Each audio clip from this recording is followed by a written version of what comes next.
So before you sign that modeling contract, you definitely want to watch this video all the way to the end because I'm going to talk about some critical mistakes that I've seen a lot of models make that has ruined their careers. Hey, what's up guys? Welcome back to the channel. If you guys are new to this channel and you're interested in modeling, you definitely want to consider subscribing because I make some of the best contents that you guys are going to see on the modeling industry.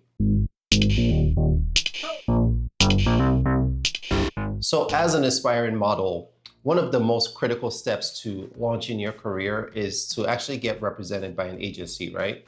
And I've seen a lot of models who are so eager to get started. They're excited. They can't wait to sign that contract with an agency and start getting bookings, right? But the reason I'm making this video is to actually enlighten you guys and tell you guys what are some of the most critical mistakes that I've seen a lot of models make, especially with the contracts.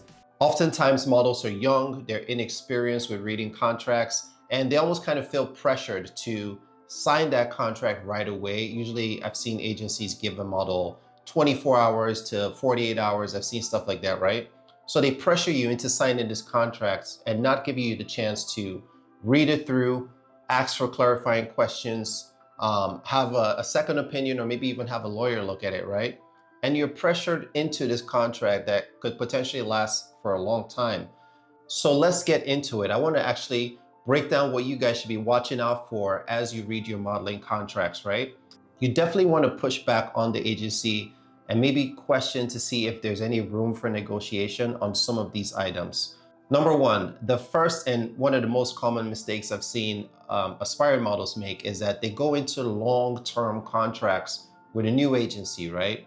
Typically, most modeling agencies have contracts that last for 1 to 2 years. That's standard. But nowadays, I've actually seen some agencies offering models with contracts that last as long as 5 years.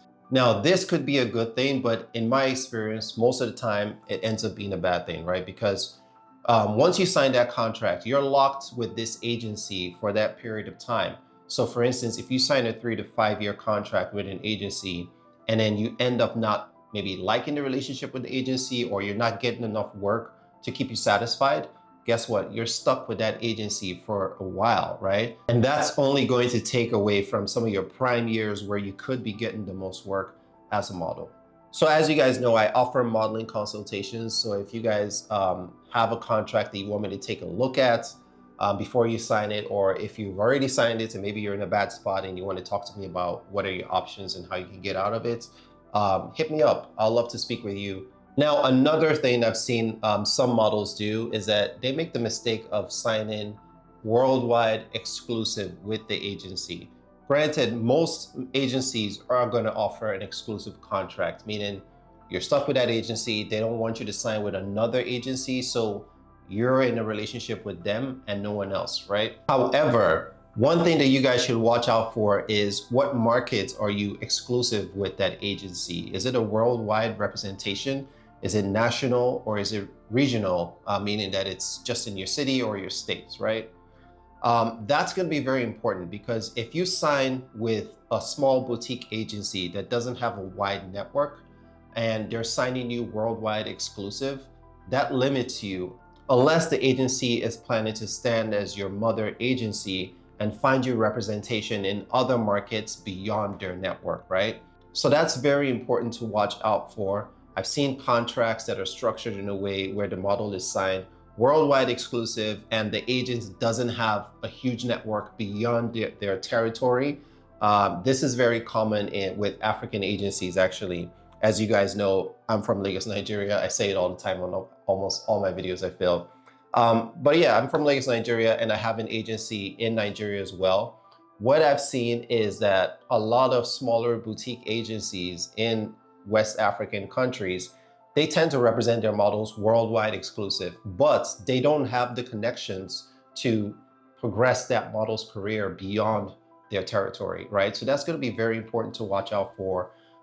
If you come across this in your contracts, you want to question it and ask about what other opportunities or networks or clients, what is the long-term plan for you, right? Once you sign with that agency, you want to have that discussion to really understand that there's a game plan to get you to where you want to be. Now, the next thing that I've been seeing a lot lately is control of your social media accounts.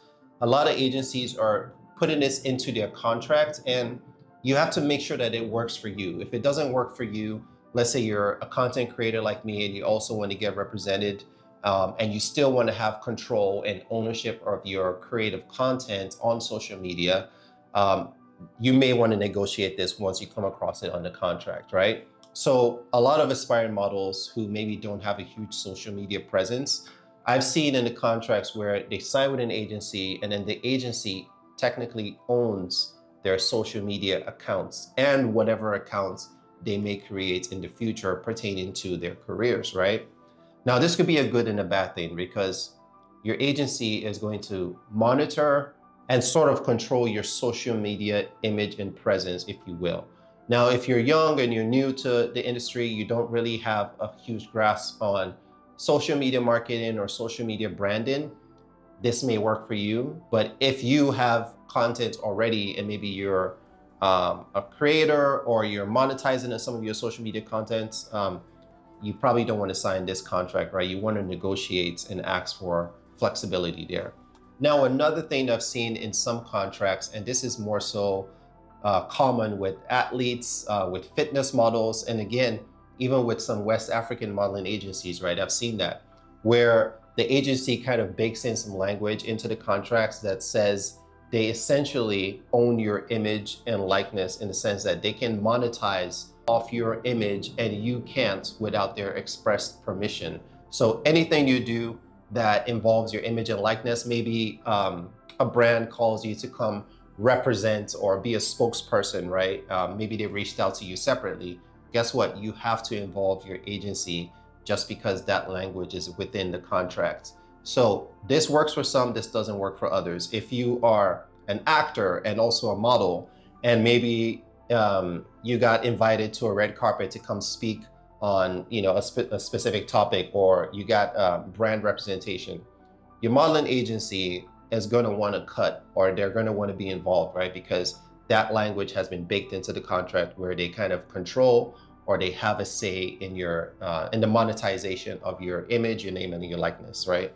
Now, the last thing that I've seen in some contracts, and again, this is very common with a lot of West African agencies, is that there are a lot of hidden fees baked into the modeling contract. And this is bad because it could actually put the model in debt, in a lot of serious debt when you're just new to the industry, you're trying to monetize, and you're trying to launch your career, you're excited, and here you are getting into a bad deal.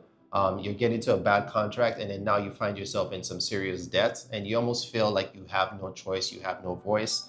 I've seen a lot of models fall into depression because of this. They're in so much debt, they're in a lot of trouble, they almost feel manipulated by their agency because even sometimes they just want to quit altogether, but they can't because they have to pay off their debts, right? So again, this is very common in West African modeling agencies. I've seen that a lot. There are other agencies in other parts of the world that's probably doing this, but you guys definitely want to watch out for it. So what are those hidden fees, right? So typically you might see something like a web fee, right? This is common. A lot of agencies will kind of bake in a web fee so that they can place your images, your portfolio, your digitals on their website, and then they charge a web fee. I don't like it personally, but this is common practice. A lot of agencies do this. I know I've been charged a web fee of like $150 and to as high as $250 per year. So if you see that, don't be surprised, right? The other thing that some agencies may charge for is marketing, advertising, any kind of promotion, which I feel that they should be responsible for because they're your agent, right? So they work for you and it's their job to find you work, right? However, some agencies actually have this shady practice, if I would say, where they charge their models for advertising fee. And who knows all the details of that advertising fee, because a lot of advertising that these days are done digitally, right? And the model has no visibility into how much the agency might be spending to get their image in front of clients or to get them submitted for different shows and things like that, right? So visa fees, travel fees, accommodation, food, model apartments, these are pitfalls. These are potential things that could put you in debt as a model. So like, for instance, I have some friends who are modeling in Europe and are staying in model apartments, and that kind of puts them in a tight spot financially, right? So as I said, what agencies tend to do is that they don't tell you how much they're going to charge you for these model apartments. They don't tell you like, hey, look, it's like $75 per day. You can stay here. No, you stay there as long as they're happy with you, as long as you're getting work periodically, you can stay in that model apartment. However, that puts you in debt. So when you actually get booked for a job, you're most likely not going to see your check, right? Once you see your check, they're going to deduct all the expenses, your travel expense, maybe your visa processing expense, the model apartments, maybe if they gave you food or any kind of thing they gave you, they're going to deduct it from your check, and you may still be in debt, right? Or you may not even have anything at all. So oftentimes the agency will not pay you until your debt is paid in full. And if you have credit on your account, then they can issue you a check. So that's how it typically works. This doesn't work for a lot of models. I've seen a lot of models in really tight spots and fall into depression, where they feel almost pressure to take jobs that they don't want to take because they feel like they have to pay their debts, they have to make a living, they have to make some money. So they do things that they don't really want to do to make that. I'm going to be going live soon. I try to go live every other Saturday. I'm going to go live. I want to talk about something very important, right? I want to deep dive into this whole idea of models getting in a tight spot and maybe taking on jobs or being manipulated, being taken advantage of in the industry, how you can watch out for it, and what you can do, right, if you're in that position. So tune in, stay subscribed. If you guys like this video, if you learned anything new, please hit me with a thumbs up. It helps with the algorithm. I'll see you guys in my next one. Peace out. Stay, stay, stay, stay, stay, stay, stay, stay, stay,